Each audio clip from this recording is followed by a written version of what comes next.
গণত্রাণ কার্যক্রম চালিয়ে যাচ্ছে। এ নিয়ে বিস্তারিত আজকের কার্যক্রম নিয়ে আমাদেরকে জানানোর জন্য যুক্ত হয়েছেন সহকর্মী বাইজিদ সাদ। সাদ, গত 2 দিনে আমরা দেখেছি ব্যাপক সাড়া পেয়েছে এই গণত্রাণ কর্মসূচি। আজকের কি অবস্থা এবং বিশেষ করে অর্জিত ত্রাণের কত অংশ এখন পর্যন্ত এই দুর্গত এলাকায় পাঠানো হয়েছে, এ নিয়ে কোনো তথ্য আছে কিনা আপনার কাছে?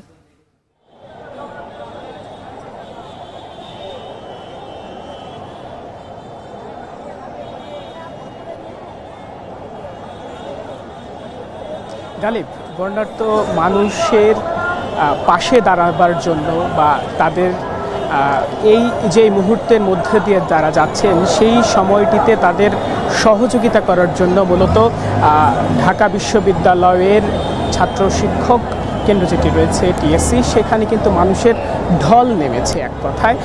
অর্থাৎ যে যেভাবে পারছেন প্রত্যেকের সামর্থ্য মতো কিন্তু চেষ্টা করছেন যাতে করে তারা বর্ণাঢ্য মানুষের পাশে দাঁড়াতে পারেন। মূলত বৈষম্য বিরোধী ছাত্র আন্দোলনের এই যেই ত্রাণ কার্যক্রম তারা ঘোষণা করে সেটির আজকে 3য় দিন, এবং 3য় দিনের মতো কিন্তু এই টিএসসিতে আমরা দেখছি লোকে লোকারণ্য, অর্থাৎ এরকম দৃশ্য সাধারণত কোথাও দেখা যায় না, কিন্তু এখানে সেটি দেখা যাচ্ছে। যে পরিমাণ সামর্থ্য আছে সে পরিমাণ সবাই এগিয়ে আসছেন।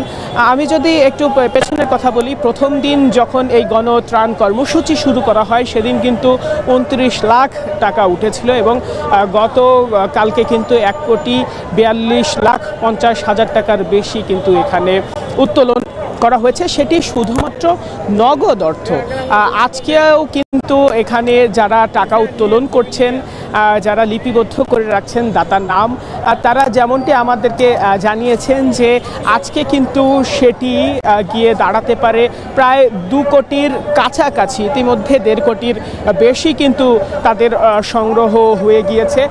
কিন্তু এটি শুধুমাত্র নগদ যেই অর্থটি সেটি, এছাড়া ত্রাণ কার্যক্রমের অংশ হিসেবে কিন্তু অনেকেই তাদের জামা কাপড় সহ শুকনো খাবারেরও কিন্তু ব্যবস্থা করেছেন, এবং সেটিও কিন্তু এখানে এসে ধর্ম বর্ণ নির্বিশেষে সবাই বর্ণাঢ্য মানুষের পাশে দাঁড়াচ্ছেন এবং এটি কিন্তু এখানে পৌঁছে দিচ্ছেন। এবং সেই সাথে জানিয়ে রাখতে চাই, এখান থেকে কিন্তু প্যাকেজিং চলছে, যেই খাবারগুলো আসছে সেগুলো প্যাকেজিং করে কিন্তু নির্ধারিত সময়ে ট্রাকে করে পাঠিয়ে দেওয়া হচ্ছে বর্ণাঢ্যদের জন্য।